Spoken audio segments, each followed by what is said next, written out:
Okay, in this example, we are going to derive the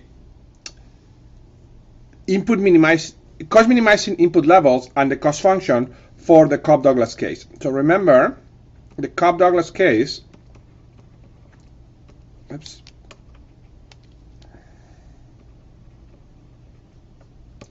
is a production function that looks like this.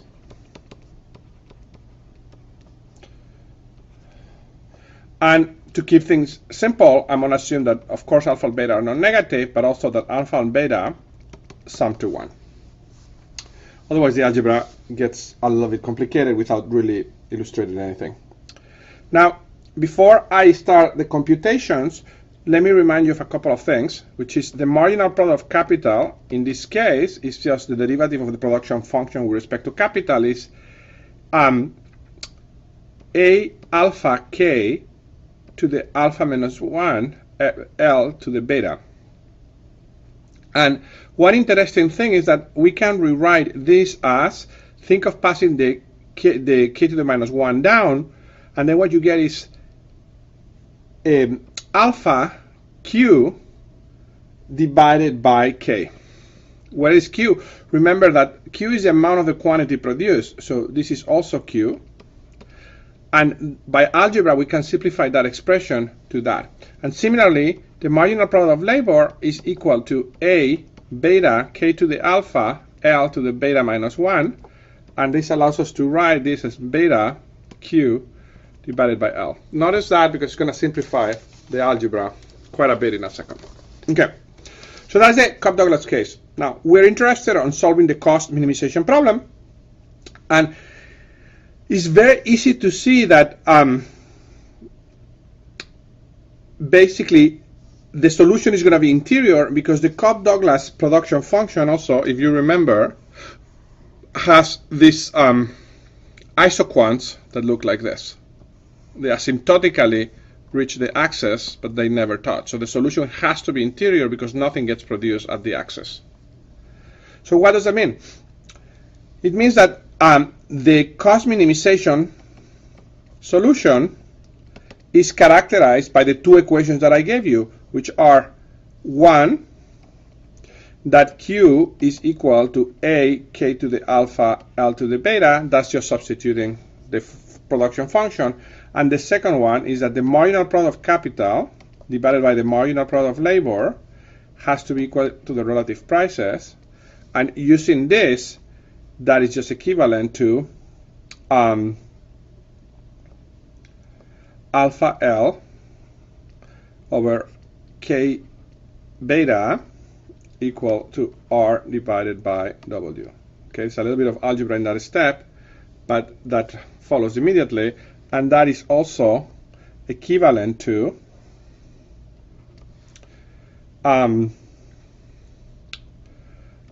equals to R divided by W beta alpha K. This is one equation that is going to be very useful, so let me take a moment to interpret it.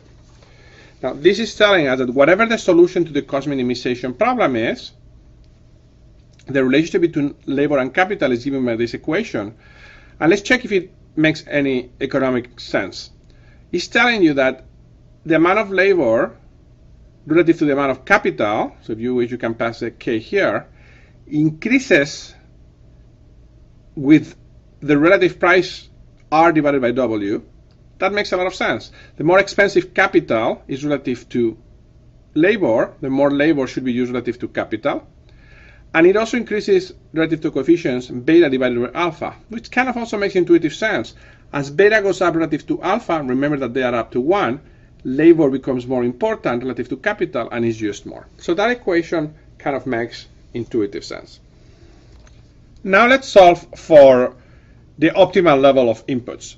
So if we substitute 2 in 1, we get the following, which is Q equals to A K to the alpha, and now we're going to substitute L.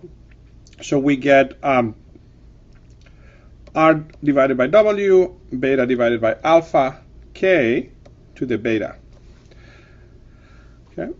And if you solve the algebra here and use the fact that alpha plus beta are equal to 1, So after some algebra, this is going to be equivalent to the K minimum level is going to be equal to Q divided by A times W divided by R to the beta, and alpha divided by beta to the beta.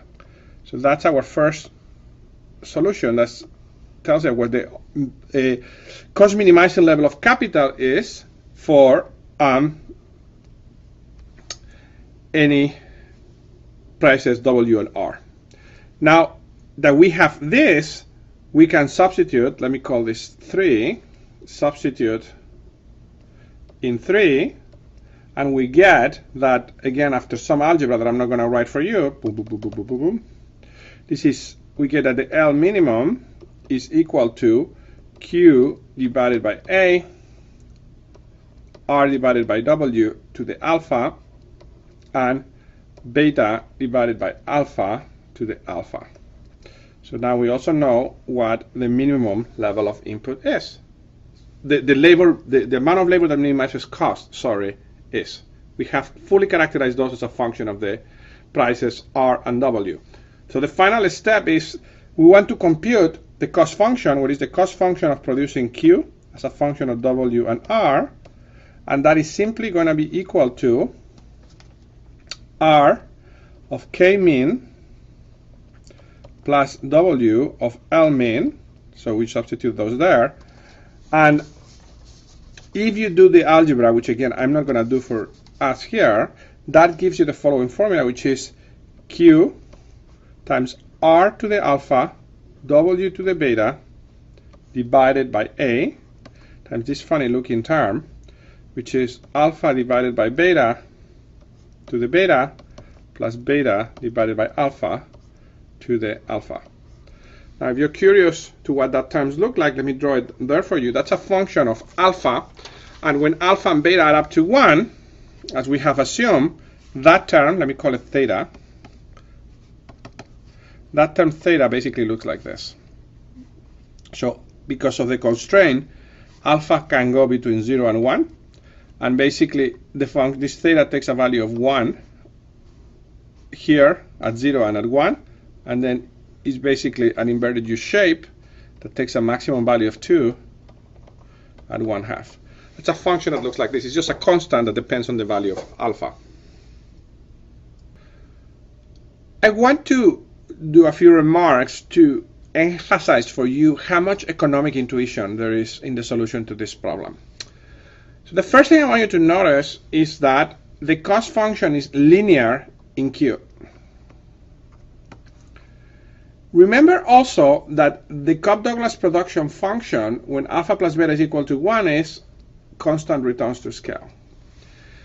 So that should be surprising that you're following the intuition of what constant returns to scales mean, and this is a preview to something we're going to elaborate more carefully in the next section of non-example material, that there is a connection between the shape of the production function and the shape of the cost function. With constant returns to scale, it basically takes twice the amount of inputs to double the output. So it should not be surprised that it should take twice as much cost, that the cost should double, should be linear with the amount of output required. And this is exactly what we see.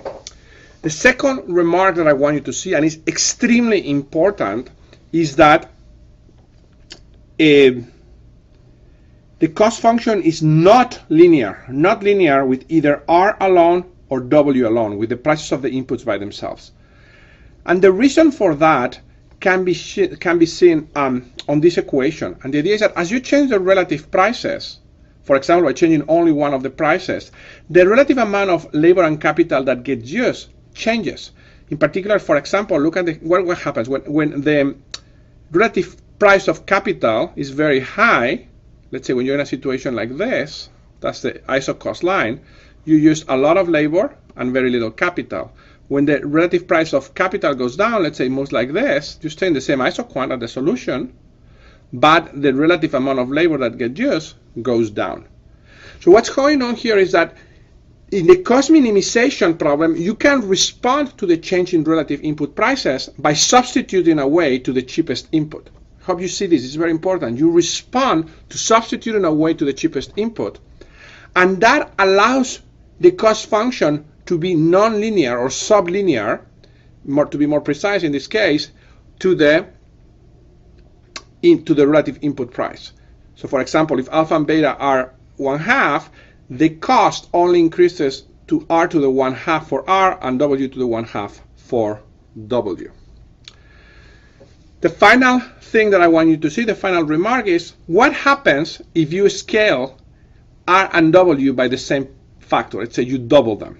Well, if you double both of them, the relative input price has not changed, so you cannot substitute away. So intuitively, you should literally double the cost of production. You have the same balance of labor and K, the same cost minimizing point, but since the inputs were twice as expensive, the cost should be twice as expensive. And that also follows for the formula. If you multiply R by 2 and W by 2, that the 2 filters out with an exponent of alpha plus beta, which is just a 2. So everything makes intuitive sense and have the properties that economically one would expect.